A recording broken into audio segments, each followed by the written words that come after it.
The Tale of Peter Rabbit by Beatrix Potter. Once upon a time, there were 4 little rabbits, and their names were Flopsy, Mopsy, Cottontail, and Peter. They lived with their mother in a sandbank underneath the root of a very big fir tree. "Now, my dears," said old Mrs. Rabbit one morning, "you may go into the fields or down the lane, but don't go into Mr. McGregor's garden. Your father had an accident there. He was put in a pie by Mrs. McGregor. Now run along and don't get into mischief. I am going out." Then old Mrs. Rabbit took a basket and her umbrella and went through the wood to the baker's. She bought a loaf of brown bread and 5 currant buns. Flopsy, Mopsy, and Cottontail, who were good little bunnies, went down the lane to gather blackberries. But Peter, who was very naughty, ran straight away to Mr. McGregor's garden and squeezed under the gate. First he ate some lettuces and some French beans, and then he ate some radishes, and then, feeling rather sick, he went to look for some parsley. But round the end of a cucumber frame, whom should he meet but Mr. McGregor?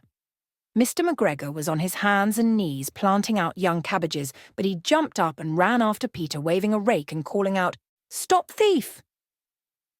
Peter was most dreadfully frightened. He rushed all over the garden, for he had forgotten the way back to the gate. He lost one of his shoes among the cabbages and the other shoe amongst the potatoes. After losing them, he ran on 4 legs and went faster, so that I think he might have got away altogether if he had not unfortunately run into a gooseberry net and got caught by the large buttons on his jacket.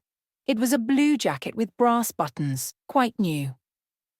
Peter gave himself up for lost and shed big tears, but his sobs were overheard by some friendly sparrows who flew to him in great excitement and implored him to exert himself. Mr. McGregor came up with a sieve, which he intended to pop upon the top of Peter, but Peter wriggled out just in time, leaving his jacket behind him, and rushed into the tool shed and jumped into a can. It would have been a beautiful thing to hide in, if it had not had so much water in it. Mr. McGregor was quite sure that Peter was somewhere in the tool shed, perhaps hidden underneath a flower pot. He began to turn them over carefully, looking under each. Presently Peter sneezed. "Curtishoe!" Mr. McGregor was after him in no time, and tried to put his foot upon Peter, who jumped out of a window, upsetting 3 plants. The window was too small for Mr. McGregor, and he was tired of running after Peter. He went back to his work. Peter sat down to rest. He was out of breath and trembling with fright, and he had not the least idea which way to go. Also, he was very damp with sitting in that can.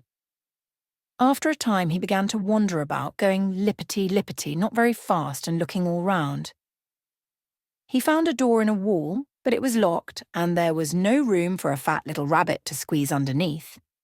An old mouse was running in and out over the stone doorstep, carrying peas and beans to her family in the wood. Peter asked her the way to the gate, but she had such a large pea in her mouth that she could not answer. She only shook her head at him. Peter began to cry. Then he tried to find his way straight across the garden, but he became more and more puzzled. Presently he came to a pond where Mr. McGregor filled his water cans.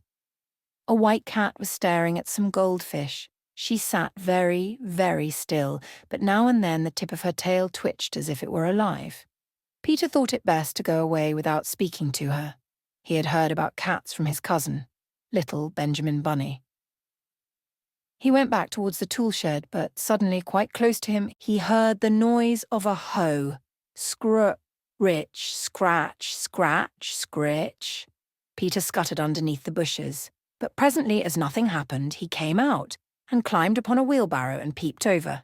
The first thing he saw was Mr. McGregor hoeing onions. His back was turned towards Peter, and beyond him was the gate. Peter got down very quietly off the wheelbarrow and started running as fast as he could go, along a straight walk behind some black currant bushes. Mr. McGregor caught sight of him at the corner, but Peter did not care. He slipped underneath the gate and was safe at last in the wood outside the garden. Mr. McGregor hung up the little jacket and the shoes, for a scarecrow to frighten the blackbirds. Peter never stopped running or looked behind him till he got home to the big fir tree.